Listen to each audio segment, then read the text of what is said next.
መፍቻ ነው ስለዚህ ለአምስት ሰዎች ለአምስት አድማጮቻችሁ ብትሰጡልን ብሎ አላባ ወጣው ወዛ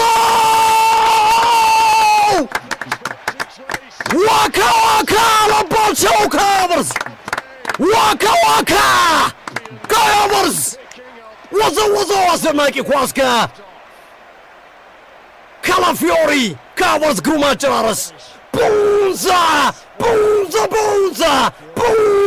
ካቨርስ ቡንዛ አርሰናል ቦናንዛ አርሰናሎች ከቆሙበት ጀመሩ አርሰናሎች የ2026-2027 የእንግሊዝ ፕሪሚየር ሊግ የመክፈቻውን ጎል ካይ ሃቨርዝ አስቆጥሯል። ካይ ሃቨርዝ በአርቴታ በጣም የሚወደድ የሚፈልግ ተጫዋች ነው። ረዥም ኳስ ነው ወደ ዞሊስ አቅጣጫ የተላከው ኔዘርላንዳዊ ዞሊስ እኮ ነው ያስጣለው። ዞሊስ ነው ያስጣለው፣ ግን ኔዘርላንዳዊ ለማውጣት ተንደፋደፈ። ቫን ኤዌክ ለማውጣት ሲንደፋደፍ ዞሊስ አገኘው። ዞሊስ በቀጥታ ለካላፊዮሪ ወደ ጎል የላከውን ኳስ እዛው ከመሬት ጋር አገናኝቶ ካይ ሃቨርዝ መረብ ላይ ወሰወሰው። አርሰናል ከቆመበት ጀመረው ጎል አስቆጠረ። የካቨርዝ ምርጫ ልከው ሹቼ ማለት እንችላለን። አዎ እንቅስቃሴው ትክክል ነው። ምክንያቱም ጎል ካገባ ልክ ነው የሱ ብቻ ሳይሆን ቆንጆ ኳስ ማርቲን ኦዴጋር ኳሱን አስደናቂ ዲክላን ራይስ ለክርስቶስ ዞሊስ አሻገረ።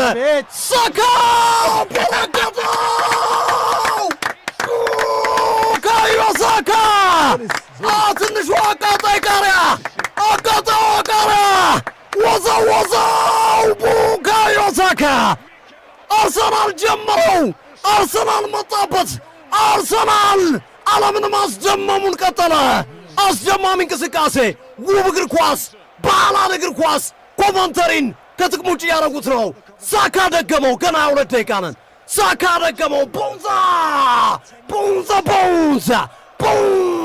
ቡካዮ ሳካ ቦንዛ አርሰናል ቦናንዛ ምን አይነት ራይስ ነው የተመለከተው? የሰውዬ የሰው ሳይሆን የፈረስ ጉልበት ነው ያለው።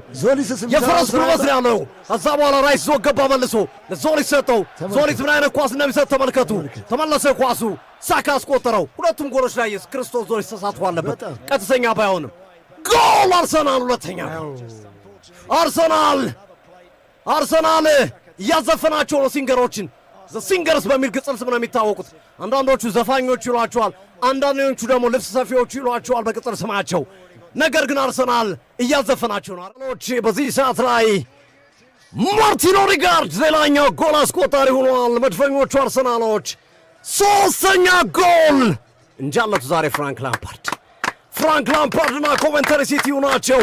አርሰናል ወዘወዙ ሶስተኛውን ጎል። ዲክላን ራይስ ኳሱን ለኦዴጋርድ እንደገና ለቡካዮ ሳካ የዘወትሮ ሳጥኑ ይዞ ገባ። ኳሱን ቤን ዋይትን አቀበለው። ቤን ዋይት ኳሱን ማይነስ አረገ። ኦዴጋርድ በቀኙ ነው ለሰው በቀኙ መጥተው ኳስ ተቆራርጦ መረብ ላይ አረፈ። መስመሩን አለፈ። ቦንዛ ኦዴጋርድ አርሰናል ጎል እኔ ይሄ በረኛ ሲፈጠር በጣም ተወራለታል።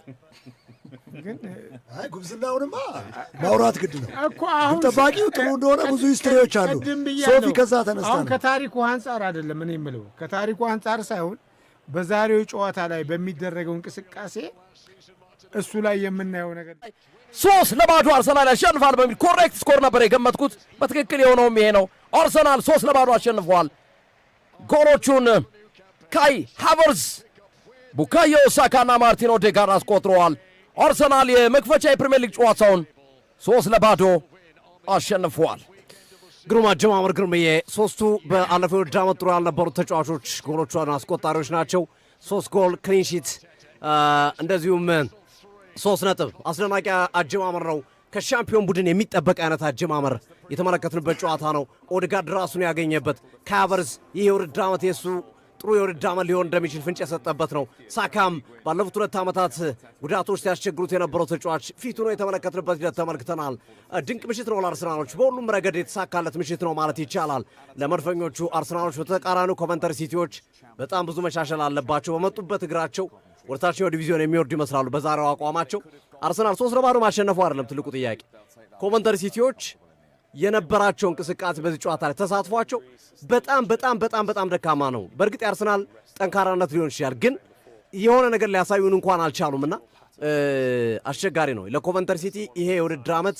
ለፍራንክ ላምፓርድ ከባድ ነው የሚሆነው። እንደመጡበት መንገድ ቀላል አይመስለኝም። በጣም አስቸጋሪ ይመስለኛል።